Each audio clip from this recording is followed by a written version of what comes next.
الرحيم الحمد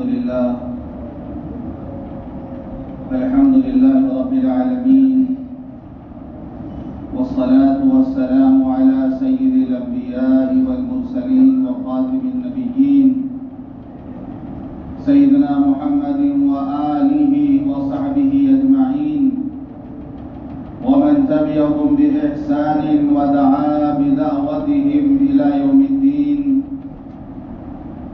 أما بعد، عن أنس بن مالك رضي الله عنه قال: قال رسول الله صلى الله عليه وسلم: لا يؤمن أحدكم حتى أكون أحب إليه من والده وولده والناس أجمعين. رواه البخاري أو كما قال عليه الصلاة والسلام. میرے بھائیوں، بزرگوں، دوستوں، اللہ تعالیٰ کی محبت کے بعد اس دنیا میں سب سے پہلا محبت کا حق جناب محمد رسول اللہ صلی اللہ علیہ وسلم کا ہے، کیونکہ آپ کا مقام و مرتبہ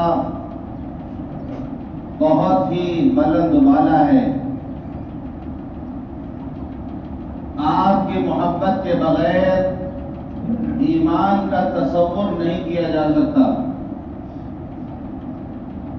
محمد کی محبت دین حق کی شرط اول ہے. محمد کی محبت دین حق کی شرط اول ہے. اسی میں ہو اگر خامی تو سب کچھ نامکمل ہے. اس لیے حضور پاک صلی اللہ علیہ وسلم کہ ایک ایک امتی پر آپ کا یہ حق بنتا ہے کہ وہ آپ سے سچی اور پکی محبت کرے.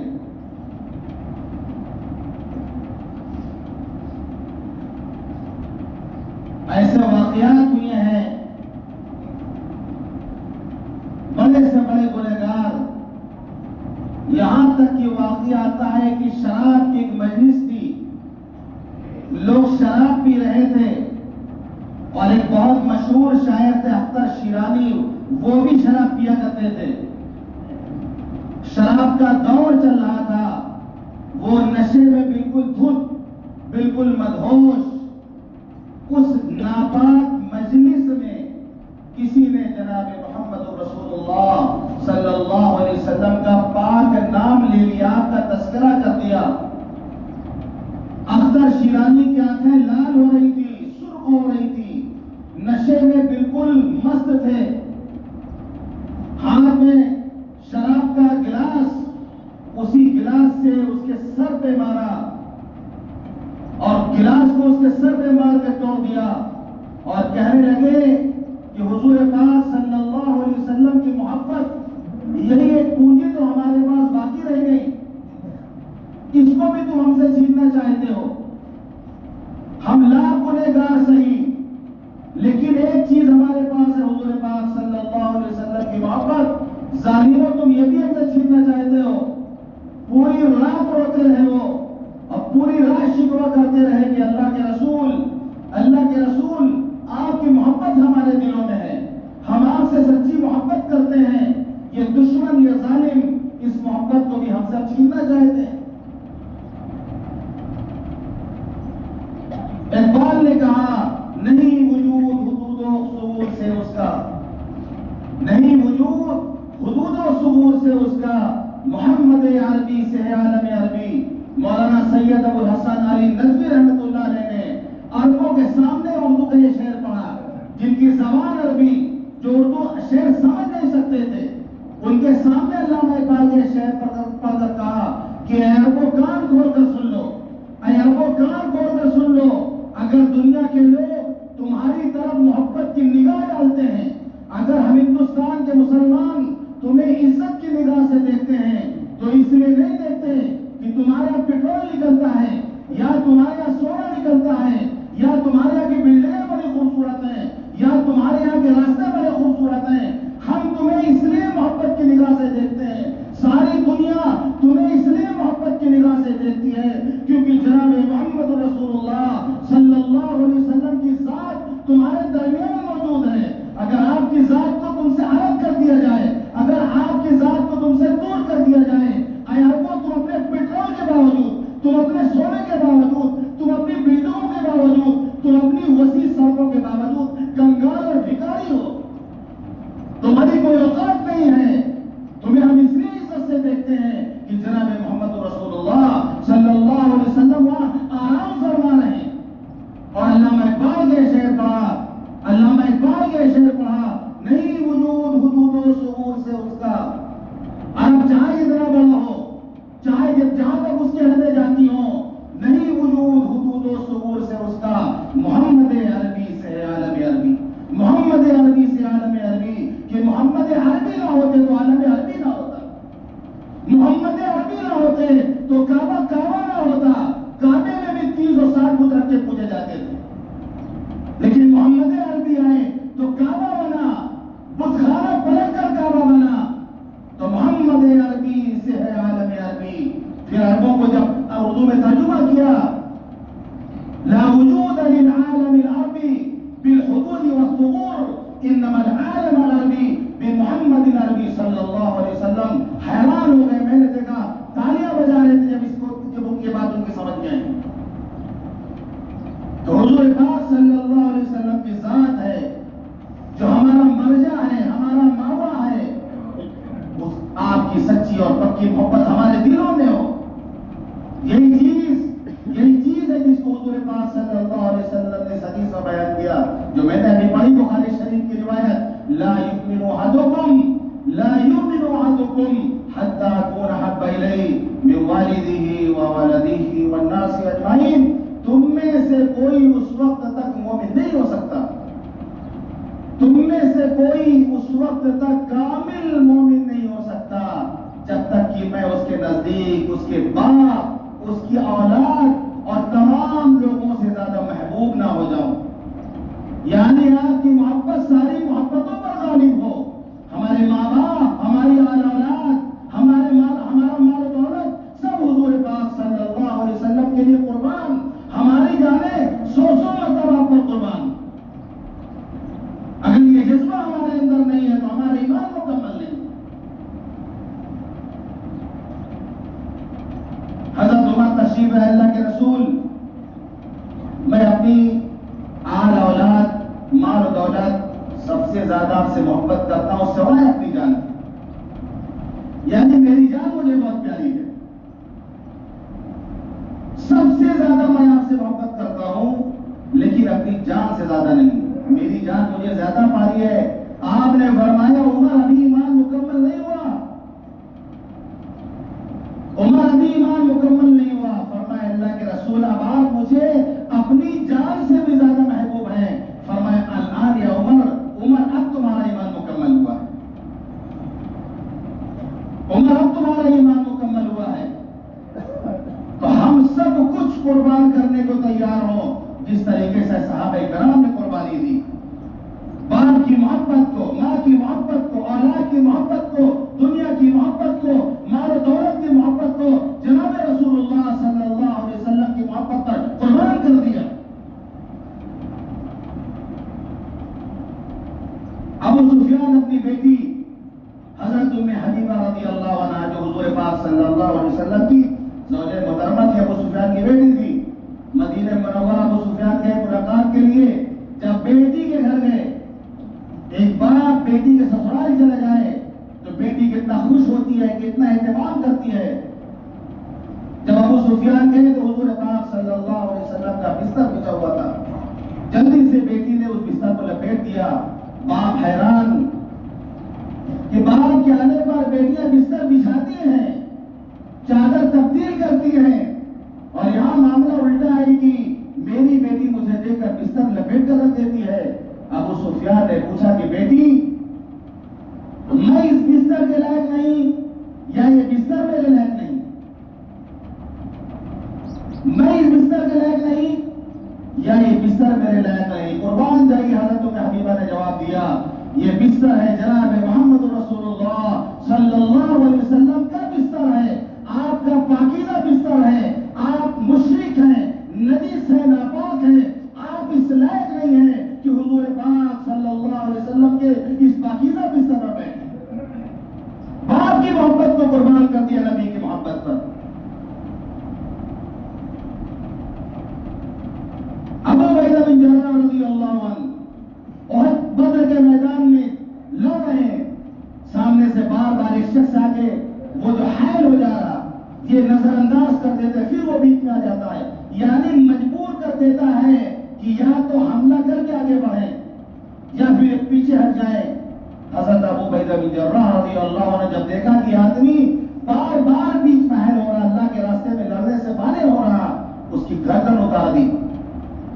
آپ کا سر چکرا جائے گا، آپ حیران ہو جائیں گے سن کر کہ جس کی گردن انہوں نے اڑائی تھی وہ کوئی اور نہیں تھا، ان کا باپ عبداللہ بن جراح تھا۔ کہ باپ بھی اللہ کے راستے میں اگر آئے گا، نبی کی محبت کے راستے میں اگر باپ بھی آ جائے گا، اس کو بھی قربان کر دیا جائے گا۔ اللہ نے قرآن کے اندر نازل فرمائی لا تجد قوما يؤمنون بالله واليوم الآخر يوادون من حاد الله ورسوله ولو كانوا آباءهم أو أبناءهم أو إخوانهم أو عشيرتهم أولئك كتب في قلوبهم الإيمان۔ اسی واقعے کے متعلق اللہ نے پورے قرآن کی آیت یہ نازل فرمائی۔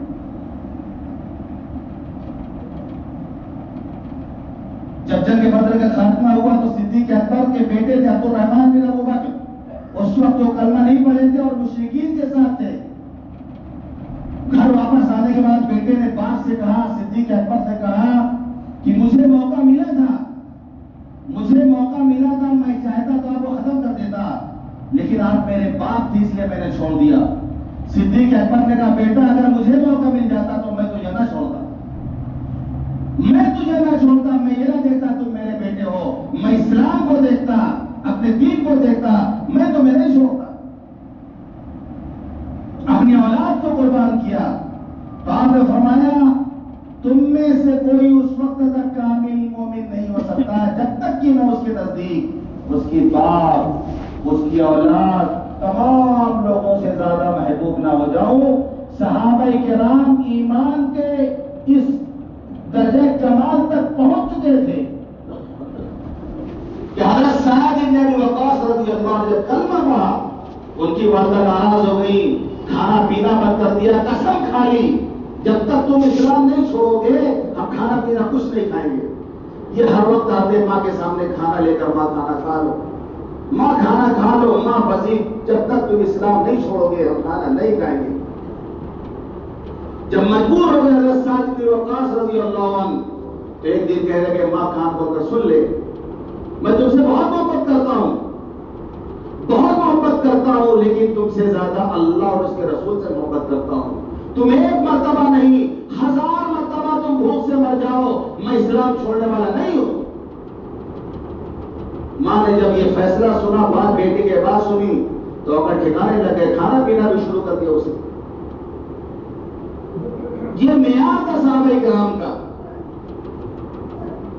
اور اسی محبت کر کے دکھائی کہ حضرت صدیق اکبر رضی اللہ عنہ ایک مرتبہ کفار قریش نے پکڑ کر کے بہت پیٹا، اتنا مارا یہاں تک کہ ایک صاحب نے تو جوتے سے مارا چہرے پر، چہرہ پہچاننا مشکل ہو گیا تھا۔ ان کے قبیلے کے لوگ پکڑ کر گھر لائے اور سب کو یقین تھا کہ صدیق اکبر آج بچیں گے نہیں، آج یہ ختم ہو جائیں گے۔ ہوش میں نہیں تھے صدیق اکبر، کیوں مار کھائے تھے؟ اللہ اس کے رسول کے محبت میں، اسی دین کے لیے مار کھائے تھے وہ۔ سب کو یقین تھا، ان کے قبیلے کا کو یقین تھا کہ صدیق اکبر اب بچیں گے نہیں، دن بھر میں ہوش پڑے تھے۔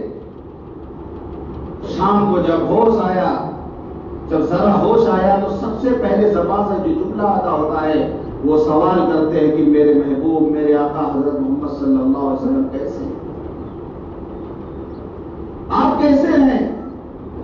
بتایا گیا کہ آپ خیریت سے ہیں، اپنے گھر میں اطمینان سے ہیں، خیریت سے ہیں، کچھ کھا پی لو۔ صدیق اکبر سے کہا جاتا ہے کچھ کھا پی لو۔ کہنے لگے نہیں، جب تک اپنی آنکھوں سے حضور پاک صلی اللہ علیہ وسلم کو دیکھ نہیں لیں گے، آپ کا دیدار نہیں کرنے کا، ہم کچھ نہیں کھائیں گے، کچھ نہیں پیئیں گے۔ انہیں لگ رہا تھا کہیں ایسے تو نہیں لوگ کہہ رہے، ہو سکتا ہے ہم کو پیٹا، دونوں لوگ جو کہ ساتھ رہتے تھے، ہم کو مارا ہے لوگوں نے، تو ہو سکتا ہے حضور پاک صلی اللہ علیہ وسلم کو تکلیف پہنچائی ہو۔ شام کے وقت جب لوگوں کی آمد و رفت رک گئی، سہارا دے کر کے حضور پاک صلی اللہ علیہ وسلم کی خدمت میں پہنچے۔ جب حضور پاک صلی اللہ علیہ وسلم کو دیکھا، آنکھوں سے آنسو جاری، حضور پاک صلی اللہ علیہ وسلم صدیق اکبر کی حالت دیکھی تو ان کی آنکھوں سے آنسو جاری۔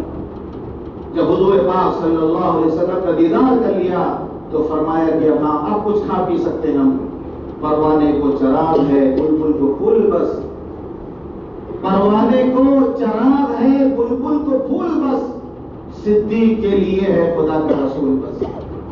ایسے صدیق اکبر نہیں بن گئے۔ غزوہ احد میں ایک انصاری عورت تھی، ایک انصاری خاتون تھی، جن کا شوہر، جن کا بھائی، جن کا بیٹا تینوں جنگ احد میں شہید ہو گئے تھے۔ جب وہ جا رہی تھی جنگ احد کی طرف، جہاں وہ پہاڑ کی طرف جا رہی تھی، راستے میں کسی نے کہا کہ تمہارا شوہر شہید ہو گیا۔ پوچھتی ہے کہ وہ ٹھیک ہے، بتاؤ میرے نبی کیسے ہیں؟ کسی نے کہا تمہارا بیٹا بھی شہید ہو گیا، میرے نبی کیسے ہیں؟ کسی نے کہا تمہارا بھائی بھی شہید ہو گیا، پوچھتی کہ میرے نبی کیسے ہیں؟ کسی نے کہا کہ حضور پاک صلی اللہ علیہ وسلم خیریت سے ہیں، کیونکہ خبر آ گئی تھی مدینہ منورہ میں کہ حضور پاک صلی اللہ علیہ وسلم شہید کر دیے گئے۔ یہ خبر مدینہ منورہ میں آ گئی تھی، لوگ بے چین تھے اور حضور پاک صلی اللہ علیہ وسلم کی خیریت معلوم کر رہے تھے۔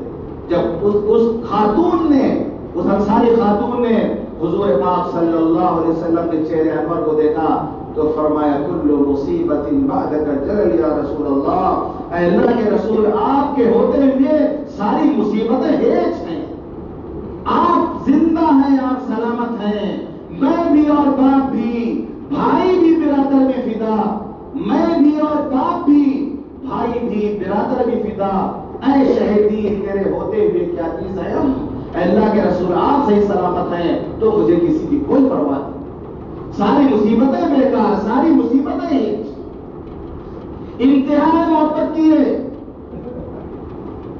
ایک صحابی اللہ کے رسول پاک صلی اللہ علیہ وسلم کی خدمت میں کہتے ہیں اللہ کے رسول، میں اپنے ماں باپ، آل اولاد سے زیادہ آپ سے محبت کرتا ہوں، میں اپنے گھر میں بیٹھا رہتا ہوں، جب آپ کی یاد آتی ہے تو میں بے چین ہو جاتا ہوں، میں بے چین ہو جاتا ہوں اور آپ کی خدمت میں حاضر ہو کر آپ کا دیدار کر لیتا ہوں۔ پھر میں سوچتا ہوں کہ کل قیامت کے دن آپ جنت میں چلے جائیں گے اور پھر آپ کا مقام بھی جنت میں بہت بلند ہوگا۔ ہم جنت میں بھی کہیں چلے گئے اگر تو نچلے حصے میں اور جو منزل ہوگی وہاں آپ کو جگہ ملے گی، جنت میں آپ کا دیدار نہیں ہو پائے گا۔ میں سوچتا ہوں کہ یہاں تو دیدار کر لیتا ہوں لیکن جنت میں آپ کا دیدار نہیں ہوگا، تو گویا آپ کے دیدار کے بغیر جنت میں مزہ نہیں آئے گا۔ یہ تمنا انہوں نے ظاہر کی، اللہ نے جبریل امین کو بھیجا، یہ آیت لے کر کے آگے وَمَن يُطِعِ اللَّهَ وَالرَّسُولَ فَأُولَٰئِكَ مَعَ الَّذِينَ أَنْعَمَ اللَّهُ عَلَيْهِم مِّنَ النَّبِيِّينَ وَالصِّدِّيقِينَ وَالشُّهَدَاءِ وَالصَّالِحِينَ وَحَسُنَ أُولَٰئِكَ رَفِيقًا۔ جو ہدایت کرے گا اللہ اور اس کے رسول کی، وہ ان لوگوں کے ساتھ ہوگا جن پر اللہ نے انعام کیا ہے، نبیین، صدیقین، شہداء، صالحین کے ساتھ ہوگا۔ یہ بشارت، یہ خوشخبری سنائی کہ جو اللہ اور اس کے رسول کی اطاعت کرے گا وہ ان لوگوں کے ساتھ ہوگا۔ ایک دیہاتی آئے، یمن کے رہنے والے تھے، دیہاتی تھے بیچارے، دیہات کے لوگ بڑے عجیب و غریب ہوتے ہیں اور بڑے سادے لوگ ہوتے ہیں۔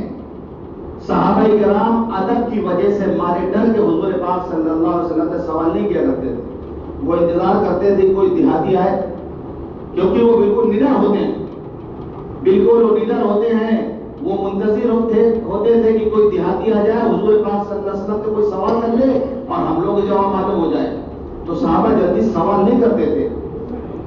تو ایک دیہاتی آ گئے، ان کا نام تھا ذوالخویصرہ یمانی، یمن کے رہنے والے تھے۔ جہالت کا یہ حالت تھا کہ مسجد میں آنے کے بعد سب سے پہلے کام کیا کہ پیشاب کیا مسجد میں، یہ واقعہ سنا ہوگا آپ لوگوں نے، مسجد میں پیشاب کرنے لگے، صحابہ جب دوڑے روکنے کے لیے تو حضور پاک صلی اللہ علیہ وسلم نے منع کیا کہ پیشاب کر لینے دو. اس میں ایک حکمت یہ بھی تھی کہ اگر پیشاب کے درمیان دوڑایا جاتا ان کو تو بھاگتے، تو جہاں تک بھاگتے وہاں پر جو ہے گندگی پھیلاتے بھاگ جاتے وہ. تو یہ بھی ایک سوچ تھی حضور پاک صلی اللہ علیہ وسلم کی بصیرت تھی کہ نہیں ایک جگہ کر لینے دو.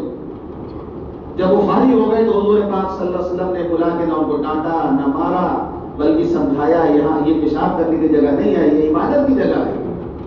اتحاد کا تو یہ عالم تھا.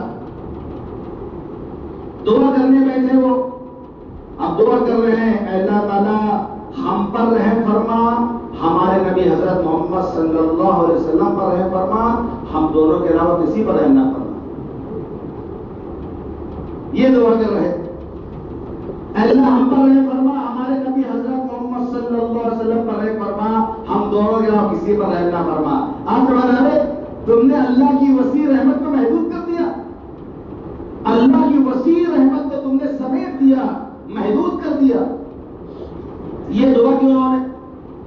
اور پھر آپ کی خدمت میں حاضر ہو کر سوال کرتے ہیں متی الساعہ یا رسول اللہ، اے اللہ کے رسول قیامت کب آئے گی؟ سوال کتنا اونچا ہو رہا ہے. کام دیکھیے اور سوال دیکھیے. متی الساعہ یا رسول اللہ، اے اللہ کے رسول قیامت کب آئے گی؟ تو آپ نے فرمایا کہ قیامت کے بارے میں پوچھ رہے ہو کب آئے گی، اس کا علم تو اللہ ہی ہوئے کب آئے گی. ما عادت لہا، تو تیاری ویاری کی ہے، مرنے کے بعد کے لیے کچھ تیاری کی ہے، قیامت کے لیے کچھ تیاری کی ہے. کیا تیاری کی اس کے لیے؟ ما عادت لہا، کیا تیاری کی ہے؟ جواب میں فرماتے حب اللہ و رسولہ، حب اللہ و رسولی، اللہ اور اس کے رسول کی محبت ہمارے پاس ہے. کوئی تیاری وغیرہ نہیں ہے، لیکن اللہ سے اور اس کے رسول سے میں سچی محبت کرتا ہوں، یہ محبت ہمارے پاس ہے. آپ نے فرمایا انت مع من احببت، تم اسی کے ساتھ رہو گے جس سے تم کو محبت ہو، تم اسی کے ساتھ رہو گے جس سے تم کو محبت ہوگی. حدیث کے راوی حضرت انس بن مالک رضی اللہ عنہ فرماتے ہیں کہ روایت میں کہ اسلام لانے کے بعد صحابہ کرام کو کسی بات سے اتنی خوشی نہیں ہوئی جتنی حضور پاک صلی اللہ علیہ وسلم کی بشارت سے ہوئی کہ اگر اللہ اور اس کے رسول سے ہمیں محبت ہوگی تو ہم ان کے ساتھ ہوں. پھر توڑ کر فرمایا حضرت انس بن مالک نے انا احب اللہ ورسولہ، انا احب اللہ ورسولہ وابا بکر وعمر، میں محبت کرتا ہوں اللہ سے اور اس کے رسول سے، ابو بکر و عمر سے. فارجو ان اکون معهم وان لم اعمل باعمالهم، مجھے امید ہے کہ قیامت کے دن ہم انہیں کے ساتھ ہوں گے اگرچہ ہمارے اعمال ان کے اعمال جیسے نہیں ہیں. عمل ہمارا تھوڑا ہے، عمل ہمارا کم ہے، لیکن اس محبت کی بدولت ہمیں امید ہے کہ کل قیامت کے دن ہم ان کے ساتھ ہوں گے. عربی شاعر کہتا ہے احب الصالحین ولست منهم لعل اللہ یرزقنی صلاحا، میں نیک لوگوں سے محبت کرتا ہوں لیکن نیک نہیں ہوں، میں نیک لوگوں سے محبت کرتا ہوں لیکن نیک نہیں ہوں. شاید اللہ تعالی ہمیں بھی نیک بنا دے. لعل اللہ یرزقنی صلاحا، شاید اللہ تعالی بھی ہمیں نیک بننے کی توفیق عطا فرما دے. اس لیے ہم نیک بنے، نیک لوگوں سے محبت کرنے والے بنے. تیسرے نہ بنے کہ نیک لوگوں سے ہم نفرت دشمنی کریں، نیک لوگوں سے دشمنی نہ کریں. خود نیک بنے، نیک لوگوں سے محبت کریں، نیک لوگوں سے دشمنی نہ کریں. یہ بڑی خطرناک چیز ہے. حدیث میں آتا ہے من عادى لي وليا فقد آذنته بالحرب، جو میرے کسی ولی سے دشمنی مول لے گا میں اس سے جنگ کا اعلان کرتا ہوں. جو میرے ولی سے دشمنی مول لے گا میں اس سے جنگ کا اعلان کرتا ہوں. جس کے خلاف اللہ جنگ کا اعلان کر دے اس کی تباہی اور بربادی میں کیا شک رہ جاتا ہے؟ کون ہے پھر جو اس کو تباہ و برباد ہونے سے بچا سکے؟ اس لیے کبھی یہ غلطی مت کرنا کہ کسی اللہ والے سے دشمنی کریں. محبت کریں، ہم خود نیک بنے. ہم اس سوچ کر کہ ہم نالائق ہیں، ہم گنہگار ہیں، یہ نیک لوگ ہیں، ہم اس سے محبت کریں گے. ہو سکتا ہے کہ اللہ تعالیٰ اس کے توفیق میں ہمیں بھی نیک بنا دے. تو بڑی بشارت تھی. کیا آپ نے فرمایا المرء مع من حب، آدمی قیامت کی دن اسی کے ساتھ ہوگا، اسی کے ساتھ ہوگا جس سے اس کو محبت ہوگی. اب خود ہم سوچ دیں کس سے ہمیں محبت ہے. نئی نسل سوچ لے کہ اگر جو ہے فلم کے ہیروئن سے، ہیرو سے محبت ہے، ان کو اپنا آئیڈیل مانتے ہیں، تو جہنم میں مزہ کاٹیں گے، ان کے ساتھ جہنم میں مزہ کاٹے جا کر. دو دیہاتی تھے، بات کر رہے تھے، ایک کہہ رہا کہ جہنم ہوتا ہے کہ جہنم ہوتا ہے، دوسرا کہتا ہے تم کو جانے سے مطلب ہے کہ جہنم اور جہنم کے چکر میں پڑے ہو، تم کو جانے سے مطلب اس میں تو جہنم ہوتا ہے کہ جہنم ہوتا ہے، ایمان کی بات ہے. تو جو لوگ ایسے لوگوں سے محبت کرتے ہیں، ایسے لوگوں سے محبت کرتے ہیں جن کا ٹھکانہ جہنم ہے، تو وہ سوچ لیں، اس حدیث کی روشنی میں سوچ لیں وہ بھی انہی کے ساتھ ہوں گے. ہم یہ سوچیں کہ اللہ نے جو محبت کا مادہ ہمارے اندر رکھا ہے، اس کا ہم استعمال کہاں کر رہے ہیں؟ صحیح جگہ استعمال کر رہے ہیں، غلط جگہ استعمال کر رہے ہیں. اگر ہم اللہ اور اس کے رسول سے محبت کریں گے، صحابہ سے محبت کریں گے، اہل بیت سے محبت کریں گے، بزرگان دین سے محبت کریں گے، علماء صالحین سے محبت کریں گے، تو فارجو ان نکون معهم، ہمیں امید ہے کہ ہم ان کے ساتھ ہوں. اس محبت کی بدولت ہم ان کے ساتھ ہوں گے. اگرچہ عمل اتنا ہم نہیں کر پاتے ہیں، ہم تہجد نہیں پڑھ پاتے ہیں، ہم اشراق نہیں پڑھ پاتے، ہم چاش توابی نہیں پڑھ پاتے ہیں، بس 5 وقت کی نماز پڑھ لیتے ہیں، بس حاضری ہماری لگ جائے، ہمارا نام باغیوں میں نہ آئے کہ ہم بغاوت کرنے والے نہیں ہیں. اللہ نماز ہم سے نہیں ہو پا رہی جس طرح پڑھنا چاہیے، لیکن حاضری لگوانے ہم چلے آتے ہیں. استاد بھی دیکھتا ہے شاگرد پڑھنے میں کمزور ہے، لیکن پابندی کرتا ہے، یہ ارادہ نہیں کرتا ہے، اس کو بھی پاس کر دیتا ہے امتحان میں. وہ ہم حاضری لگانے پائے جب مسجد میں آ جائیں. نیک لوگوں سے محبت کرنے والے ہم بنے. تو صحابہ کرام نے محبت کی ایسی مثال قائم کی، ایسی محبت کر کے دکھائی. ایک صحابی ہیں حضرت زاہد رضی اللہ عنہ، حضور پاک صلی اللہ علیہ وسلم اس سے مذاق فرمایا کرتے تھے، مذاق کیا کرتے تھے. بہت سے ایسے لوگ ہوتے ہیں جن سے آدمی تھوڑا سا مذاق کر لیتا ہے. کچھ لوگ ایسے ہوتے ہیں لیکن اچھا مذاق کرے، بھونڈا مذاق نہ کرے، پریشان نہ کرے. تو حضور پاک صلی اللہ علیہ وسلم مذاق کرتے تھے. وہ دیہات کے رہنے والے دیہاتی تھے. تو جب وہ مدینہ منورہ حضور پاک صلی اللہ علیہ وسلم کی خدمت میں آتے تو وہاں کے ساگ سبزی سب مان کے گٹھر لے جاتے، اور جب جانے لگتے تو حضور پاک صلی اللہ علیہ وسلم کھجور وغیرہ جو شہر کی چیزیں تھی ان کو ہدیہ میں دے دیتے تھے. تہادو تہابو، ہدیہ دیا لیا کرو، اس سے محبت پیدا ہوتی ہے. یہ نہیں کہ خالی ہم لینا جانے دینا نہ جانے، ہم خالی لینا جانے دینا نہ جانے، تعلیم دونوں وہاں سے بستی ہے. وہ سبزی ساگ لے کے آتے تھے تو حضور پاک صلی اللہ علیہ وسلم ادھر سے بھی ہدیہ دیتے تھے. یہ اگلا بدلہ ہم نہ سمجھو اس کو، یہ ہدیہ کا طریقہ ہے کہ ہدیہ دونوں طرف سے ہو. مولانا لوگ کہال اکثریت کا خالی لینا جانتے ہیں، دینا نہیں جانتے. ایک مولوی صاحب ہال میں وضو کر رہے تھے، پیر پھسل کر گرا، ڈوبنے لگے. ایک مقتدی مرید آیا، آگے کہنے لگا حضرت اپنا ہاتھ دیجئے. اب وہ کہے تھے ہاتھ اپنا، حضرت ہاتھ دیجئے، ڈوب جائیں گے آپ، ہاتھ دیجئے. دوسرا مرید آگے کہتا تم کو کچھ نہیں پتا، حضرت میرا ہاتھ لیجئے. فوراً اس کا ہاتھ پکڑ لیا حضرت. کہہ رہا یہ لوگ خالی لینا جانتے ہیں، دینا تھوڑی جانتے ہیں لوگ. اکثر مولانا لوگ جو بڑے پیر بن رہے ہیں، بڑے مولانا ہیں، اللہ ماشاءاللہ جو اللہ کے ولی ہیں ان کی بات الگ ہے، ورنہ خالی لاؤ جی خالی بس جزاک اللہ جزاک اللہ، اللہ خوب برکت دے اور لے کے آؤ، حرام لاؤ کہ حلال لاؤ اس سے کوئی مطلب نہیں ہے، مال آنا چاہیے بس. تو حضرت ظاہر یہ دیہات سے سبزی لاتے تھے تو حضور پاک صلی اللہ علیہ وسلم شہر کی چیز پر دیا دیتے تھے. وہ بازار میں کچھ بیچ رہے تھے، حضور پاک صلی اللہ علیہ وسلم تشریف لے گئے. مذاق میں جا کے آپ نے پیچھے سے حضرت ظاہر کی آنکھ بند کر لی. پہلے تو تھوڑا چھٹپٹائی، یہ کون ہے پتہ نہیں، آنکھ بند کر لیا پیچھے سے. ہم لوگ بھی مذاق میں ایسا کرتے ہیں، آنکھ بند کر لیتے ہیں جا کے پیچھے سے کہ پہچانو کون ہے. لیکن حضور پاک صلی اللہ علیہ وسلم لاکھوں میں کیا کروڑوں میں پیسہ لیے جاتے تھے، جس مبارک سے جو خوشبو نکلتی تھی، بس انہیں احساس ہو گیا کہ حضور پاک صلی اللہ علیہ وسلم ہے. پہلے تو قسم اثر کر رہے تھے، جب پتہ چل گیا تو اپنی پیٹھ کو حضور پاک صلی اللہ علیہ وسلم کے سینے سے جا کے لگا دیا. اپنی پیٹھ کو حضور پاک صلی اللہ علیہ وسلم کے سینے سے لگا دیا. آپ نے مذاق میں ان کی بولی لگائی، کون اس غلام کو خریدتا ہے؟ تو حضرت ظاہر کہتے ہیں اللہ کے رسول میری کیا قیمت ہے، مجھے بیچ کے زیادہ ملے گا نہیں، میں کھوٹا ہوں، مجھے بیچ کے کیا ملے گا آپ کو؟ جیسے کھوٹے سکے کی کیا حیثیت، میں بھی کھوٹا ہوں، لیکن حضور پاک صلی اللہ علیہ وسلم نے فرمایا وَلَكِنَّ عِندَ اللَّهِ لَيْسَ بِكَاسِبٍ، کیا ظاہر اللہ کی نظر میں تم کھوٹے نہیں ہو۔ کم خوبصورت تھے، دیکھنے میں شکل صورت دیہاتیوں کی اتنی خوبصورت نہیں تھے، اس لیے انہوں نے کہا کہ ہمیں بیچ کے کیا ملے گا آپ کو، میں تو کھوٹا ہوں۔